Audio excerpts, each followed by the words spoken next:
it's 13's time, and a couple of things. I know that she's not done yet, and there'll probably be more to talk about when she's actually done, but I have a series going and I kind of want to get it out of the way. So yeah, and another thing is that this is also kind of defending her as well, because people are like, oh, she's not interesting, oh, she's not flawed, oh, she's nice, and that's all there is to her, and that is bullshit. So on we go with the 13 minutes of dragging 13. So we'll have fun. Okay, let's get the kind of awkward part out of the way. So not awkward because it's don't want to talk about it, just awkward because I'm white. So.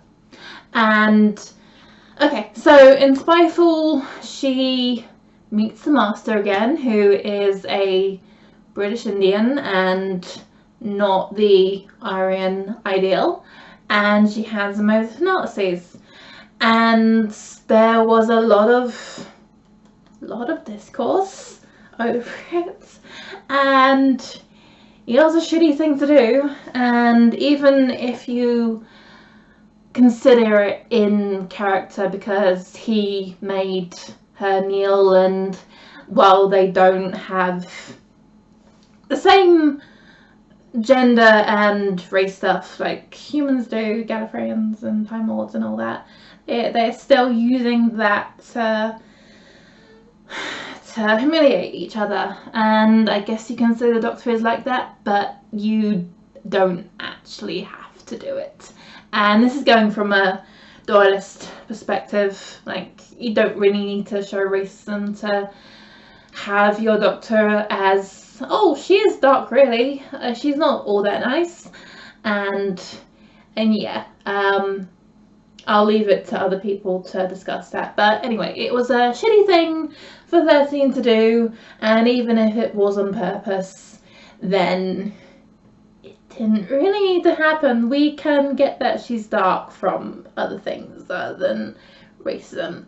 And I'll talk more about the Master later on. I'm not excusing him for anything. So she regenerates into what is totally her type, because if you look at Fugitive of the Jadoon, a great episode by the way, Ruth, or Fugitive Doctor, whatever is the official name, completely just, oh, here's a cute blonde.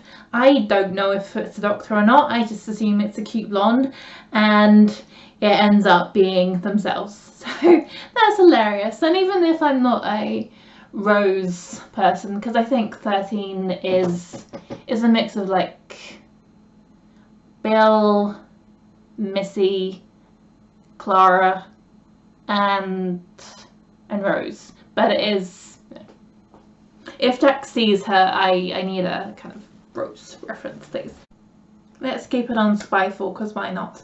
And there was, I do love this episode a lot, but there is a lot to drag her for. So, with the Ada thing, obviously she mind wipes Ada at the end when she was asked not to, and I know some people were like, oh, it's giving her a kiss, but they're cowards because they didn't ever actually kiss.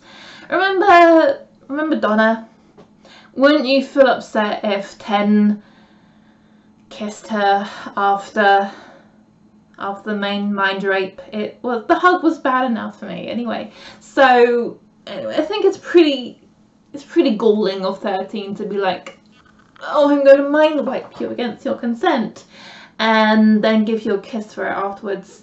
And like the Master thing, you didn't really have to do that, but in this instance there was the she does the tappy Time Lord thing a lot this season, and obviously it's going into the time of Child and what was done to her, so there is a reason for it.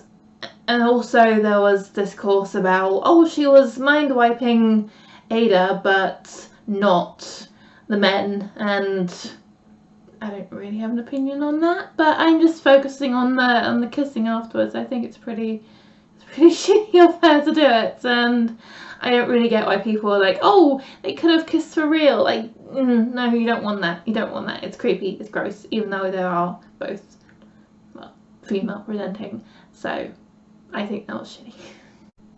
Let's continue with the master because there is a lot to get through and I'm probably going to ramble again. So anyway, obviously in Dr. Falls they thought they betrayed each other. Missy thought 12 had left them, left her, whatever pronoun she wants to use, and 12 thought Missy had left them as well, and it all ends in tragedy. And so if you want to do Big Finish canon, then I guess you can, but I guess in canon she regenerated into the One Master. He did the going insane and finding out Timeless Child, and he seems to think that the Doctor doesn't like them anymore, and 13 still thinks that Master has just betrayed them, and they don't actually talk. And I get that why they don't, because, you know, without witness, without hope, without award, wherever that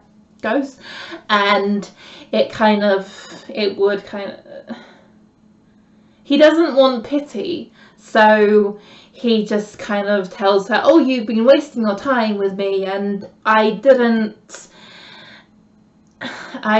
get redeemed. And obviously this isn't a master post, this isn't sorry, it's late and I'm punning, this isn't a master drag, but anyway, so he doesn't want her pity and she's not going to give it, and they don't fucking talk to each other, and they are cursed divorcees, idiots. I already did the throw possums with Sim 10 and I can't really use that again. So, but hopefully at some point they will talk to each other, but I don't think so, because Chibnall likes repression, likes the muted emotions, even though there obviously are emotions like War Church and that kind of thing. But hopefully they will sort themselves out eventually. Give me more drama though. We're getting into relatable shit. So you know how she doesn't rest at all, probably even in jail, but I only know the promo pictures at this point, so. But yeah, the only time she rests, she gets arrested. So, but she doesn't want to rest, she doesn't want to think, she doesn't want to sit still and be like, oh no, maybe I am having a lot of fucking trauma, and you would need to actually process something. And you know, her first episode is her falling from the TARDIS from like a great height, and she doesn't have time to process anything, and then Grace dies, and then the ghost 1 minute thingy, and she spends all her time trying to be happy and on the go and not thinking. And you saw what happened in Spyfall when she just froze a thing and just ends up miserable and sitting brutally on the stairs or in her blue big blue box, big blue mood lighting. You are such a depressing edgelord.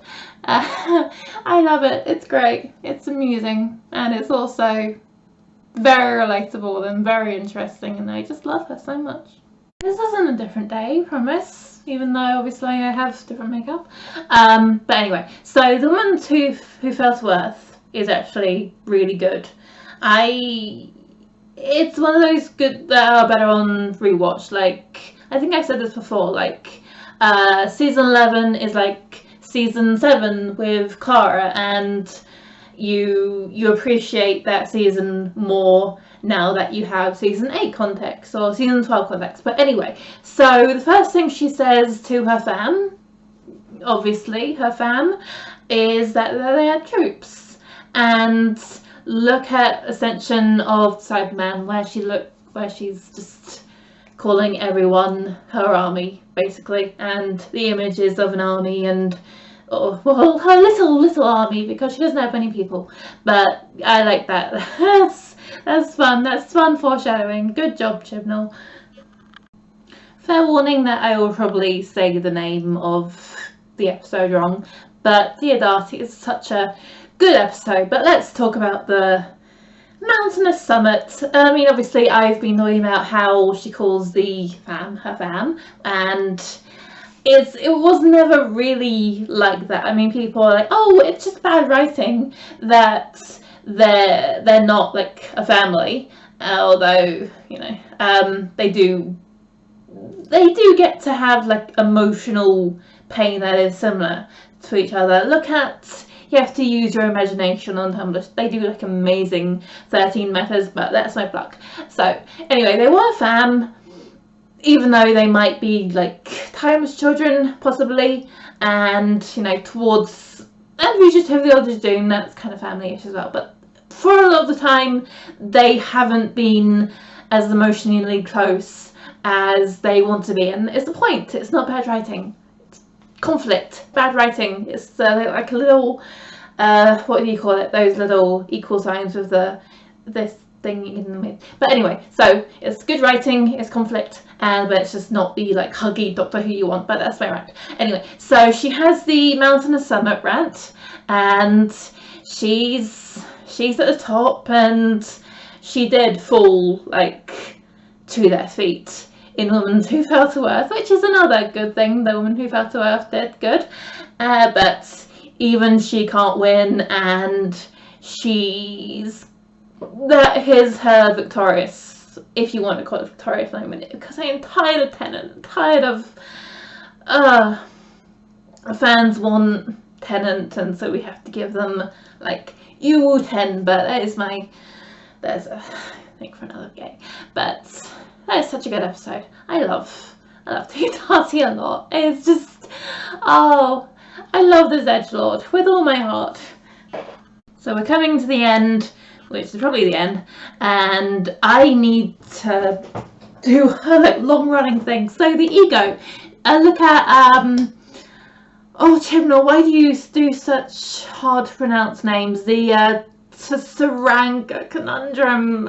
Oh, she has a huge ego there, and she's told off, and she's like, oh, I'm a humble woman now, but you know, I still have like a whole chapter dedicated to me. And there's the fact that she feels like she has to be super nice, but will just hide all her evil grins and loving being choked, which I think I said already, but it bears repeating that she's just a complete mess.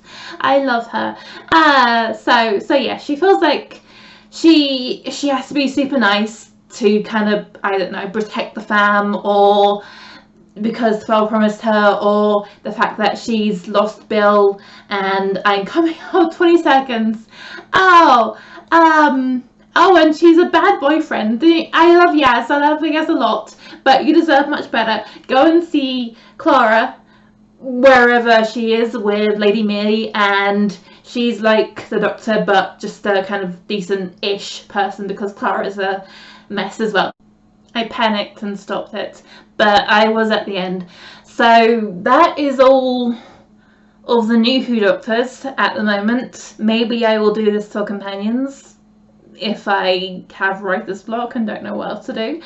But yeah, I'll probably do more TV shows like Best of and Worst of and all those kind of things. I like having long projects to do. I'm trying my best to hope for that the Silent Hill Nurse will come in 2 weeks before Halloween, but I don't know yet. But this might be my only video for the month. Sorry, or yay if that, I mean, you're subscribed, so I really shouldn't be doing that. But anyway, so I will see you all later on, and have a good October.